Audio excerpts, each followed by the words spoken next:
ভগবানের কাছে আসলে কি চাওয়া উচিত? তিন বন্ধুর একটি অসাধারণ গল্প। একবার তিন বন্ধু মিলে এক অত্যন্ত দয়ালু ও দাতা রাজার কাছে গেল।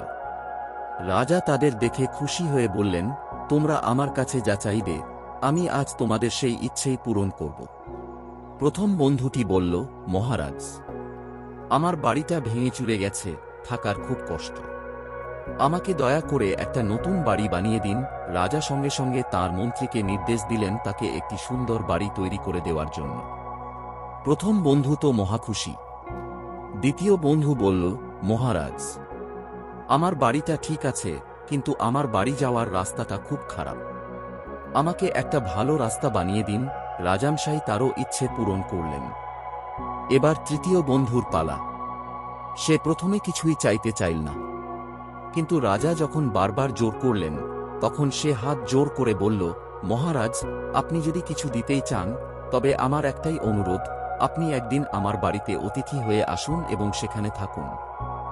রাজা হাসি মুখে রাজি হলেন। রাজা তো কথা দিয়েছেন, কিন্তু একজন মহারাজা তো আর ভাঙাচোরা ঘরে বা খারাপ রাস্তা দিয়ে যেতে পারেন না। তাই রাজার থাকার জন্য মন্ত্রীদের নির্দেশে রাতারাতি সেই তৃতীয় বন্ধুর গ্রামে একটি বিশাল রাজপ্রাসাদ তৈরি করা হল।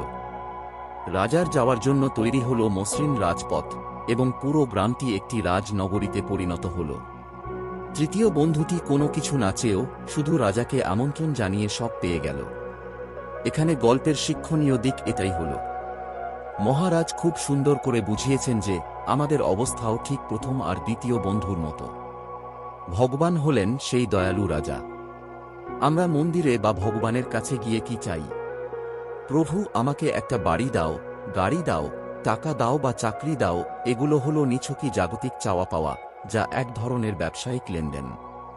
এতে সত্যিকারের ভক্তি বা প্রেম থাকে না। কিন্তু যে বুদ্ধিমান, সে তৃতীয় বন্ধুর মতো আচরণ করে। সে জাগতিক জিনিসপত্র না চেয়ে স্বয়ং ভগবানকেই নিজের হৃদয়ে আমন্ত্রণ জানায়। একবার ভেবে দেখুন, স্বয়ং ভগবান যদি আপনার জীবনে বা হৃদয়ে এসে বসেন, তবে সেখানে কি আর কোনো কিছুর অভাব থাকতে পারে? যেখানে ঈশ্বর আছেন সেখানে সুখ, শান্তি আর সমৃদ্ধি আপনা আপনিই চলে আসে। তাই আজ থেকে ভগবানের কাছে জাগতিক জিনিস না চেয়ে স্বয়ং ভগবানকেই প্রার্থনা করুন। ভিডিওটি কেমন লাগলো কমেন্ট বক্সে জানিয়ে যাবেন বন্ধুরা।